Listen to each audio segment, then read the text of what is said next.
5-year-old you would be so proud of you. That is your inspiration for the day, and I happen to know that 5-year-old me would be very proud of me too. I'll talk about that in a minute. But I wanted to talk about my action item, which was to sing along to your favorite song in the car and not worry about what people think as they're driving by or pulling up next to you. And I did that. I put on a Bob Dylan playlist and sang along to quite a few Bob Dylan songs, best I could. I can't quite get Bob's cadence down, and he's got a lot of lyrics, so I was flubbing them, but I was having fun singing along. So that felt really good. I'm going to talk about 5-year-old me being proud of me. Back when I started this journey about a year ago, when I realized that I needed to make a change and I needed to learn how to speak up finally, and I had no idea where to start. I was listening to a podcast. It was the Kathy Heller podcast, and she was talking about this role playing where she had kind of visualized seeing her young self, probably about 5 or 6 years old, and she had been through a lot of like real trauma, and it was a little bit different, and she was being coached through this visualization, this role play. But anyway, I thought I'm gonna try to do this on my own. So at night, before I went to sleep, I would visualize myself. I've talked about this story that my mom always tells about little me sitting there at the hair salon all quiet and everyone raving about how quiet I was, and I would just sit there with her while she was at the hair salon.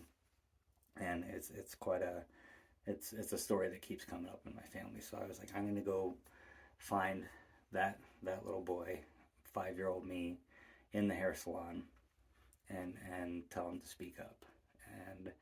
And I did it. It took several nights of doing this, and I would visualize myself going through my little town all the way up to the hair salon. And finally I got to the point where I found myself sitting there. I could see myself, and I said, you don't have to be quiet, you can speak up. And little me just sitting there on my hands, a big smile on my face, and it's hard to imagine, but I was very cute back then, and just sitting there smiling at myself. It was the weirdest thing, and I was almost getting mad, like you need to speak up. You don't have to be quiet. Sorry, I've never told anyone this, but Sammy, but and I did that several times, and I was getting as mad as I could at this cute little boy sitting there smiling at me. And then I realized the piece I was missing was that I didn't have to tell him to speak up. I finally got back to that place and I said, you don't have to be quiet anymore, and you don't have to speak up. I'm going to speak up for you. And that was the difference. And that's when I started speaking up, and that's when I started this whole thing. And so yeah, I happen to know that 5-year-old me, I think, would be really proud of where I'm at. So anyway, thanks for listening.